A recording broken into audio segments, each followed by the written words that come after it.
كل الناس دلوقتي بقت تتكلم عن الكتب والكورسات والفيديوهات. السؤال هنا، هل احنا محتاجين تطوير الذات في حياتنا ولا الموضوع موضة وكل الناس ماشية وراها؟ النهاردة هنفهم مع بعض هل تطوير الذات فعلا حقيقي ولا خدعة، وازاي تعرف انك فعلا محتاج تطوير الذات. وقبل ما نبدأ الفيديو، لو انت محتاج شركة تسويق تسوق للمنتج او الخدمة او الشركة بتاعتك وتكون شريكة نجاح، هسيب لك طرق التواصل في وصف الفيديو. انا البوس لو جاي اوجهك في طريقك، ويلا نبدأ الفيديو.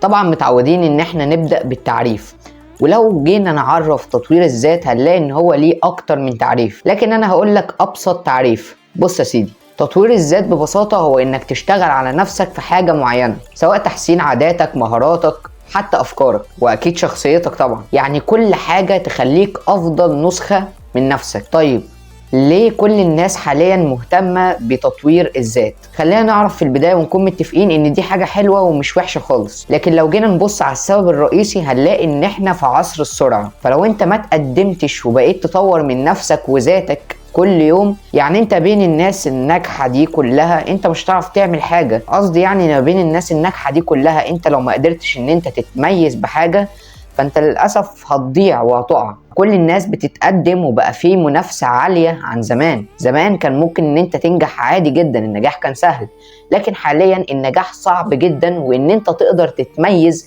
بين الناس دي كلها الموضوع صعب. ممكن كمان يوصل الموضوع انك تحس ان انت واقف في مكانك ما بتتحركش، والموضوع دوت هيأثر عليك جامد جدا. لكن هل كلنا محتاجين تطوير الذات؟ مش بالضرورة خالص، يعني مش كلنا محتاجين تطوير الذات في حياتنا. تطوير الذات مش لكل الناس بنفس الطريقة. يعني في ناس محتاجة تغيير كامل، كل حياتها بايظة فمحتاجة ان هي كل حياتها تتغير، يعمل سيستم كامل لنفسه جديد. وفي ناس بعض الحاجات مش متظبطة عندهم فمحتاجين ان هم يغيروها. لكن المشكلة هنا بتقع ان في ناس بتستغل النقطة ديت، بتستغل ان الناس محتاجة في الوقت دوت تطوير الذات، فبيعملوه اكنه بيزنس، اللي هو انا هديك الكورس الفلاني وهخليك تغير حياتك في شهر. يعني بالله عليك فكر شوية، هل ده فعلا صح؟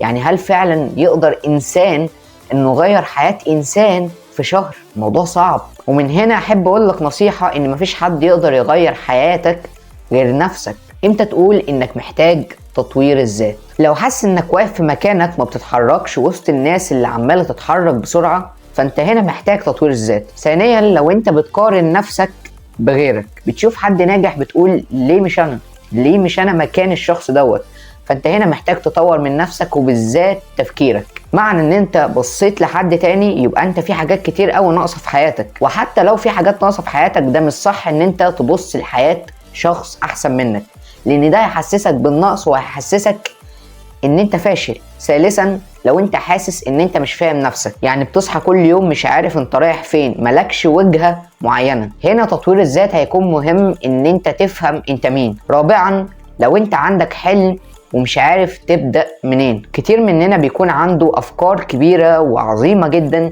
لكن عنده تردد، مش عارف يبدأ ازاي وخايف ان هو يبدأ. برضو تطوير الذات هنا هيكون مهم ان هو يديك ثقة في نفسك ويخليك تبدأ اي حاجة من غير ما يكون عندك الخوف. وان شاء الله انا هعمل فيديو كامل عن ان انت ازاي تتخطى الخوف اللي عندك.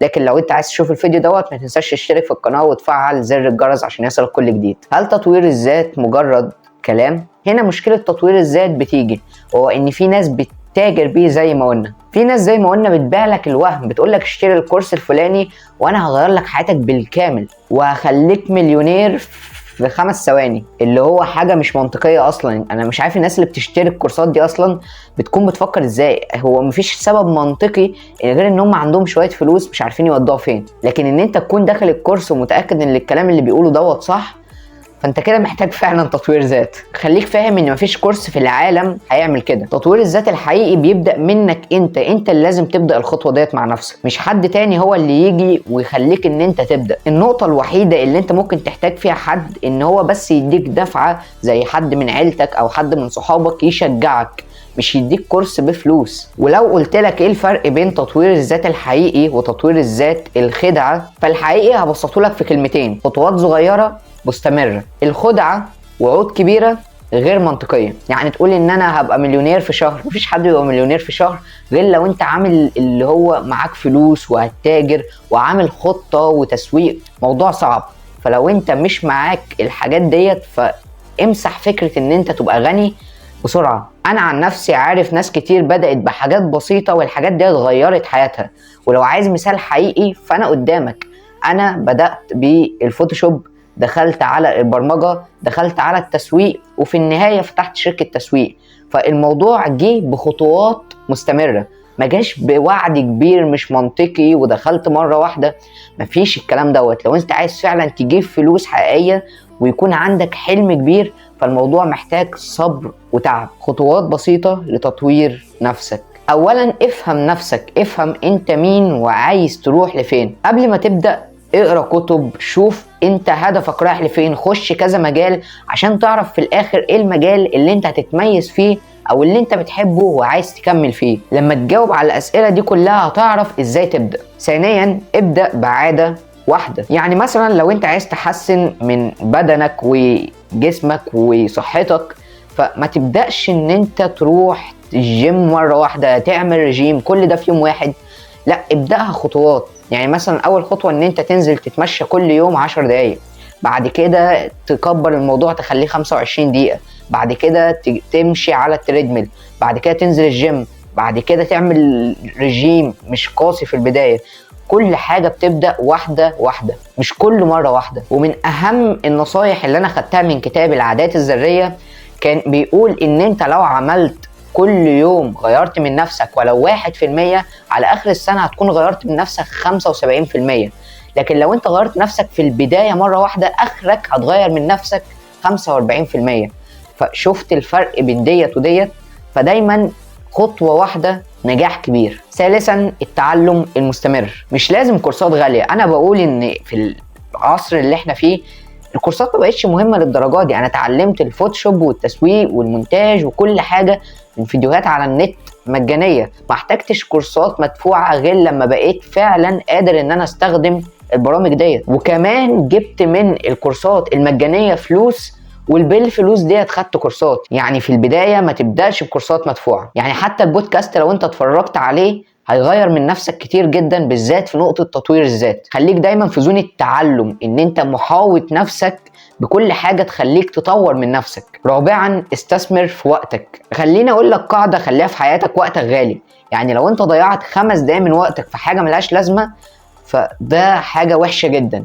خليك عارف دايما ان وقتك غالي، ودايما اديله قيمه كبيره، لان انت لو ما اديتلوش قيمه فانت هتضيعه في حاجات ملهاش لازمه. قعدتك على الموبايل بالساعات ده دليل ان انت مش عارف قيمه وقتك. خامسا ودي من اهم النصايح وعملت لها فيديو كامل: اتعلم تقول لا.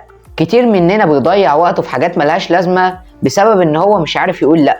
صحابي قالوا لي يلا نخرج دلوقتي وانا بقرا كتاب او بسمع بودكاست جديد او بتعلم مهاره جديده، انا عشان مش قادر اقول لهم لا فهنزل معاهم واضيع الاستثمار في الوقت اللي انا كنت بعمله. فده من ضمن الحاجات اللي انا بقول فيها انت لازم تقول لا. فدايما الحاجة اللي تيجي على اولوياتك ما تضيعش وقتك فيها. ازاي تعرف انك ماشي في الطريق الصح؟ لو انت بتتغير كل يوم سواء حاجة صغيرة جدا فانت ماشي صح، لان زي ما قلنا تغير صغير بيؤدي في الاخر نجاح كبير. ثانيا ثقتك في نفسك بتزيد. انا لما اتعلمت مهارات وفتحت في الاخر شركة تسويق وبقيت اعرف ان انا اجيب فلوس في سن صغير، حسيت ان انا عندي ثقة في نفسي زايدة جدا.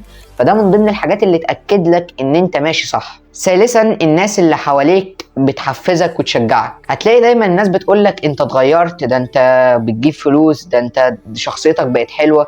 كل دي حاجات تأكد لك ان انت فعلا بتتغير وان انت ماشي في الطريق الصح. وفي اخر الفيديو يا صديقي احب اقول لك الخلاصة بتاعت الفيديو: انك مش لازم ان انت تتغير بشكل كبير جدا عشان تكون اتغيرت. تطوير الذات مش معناه انك تعمل تغير في حياتك كبير مرة واحدة.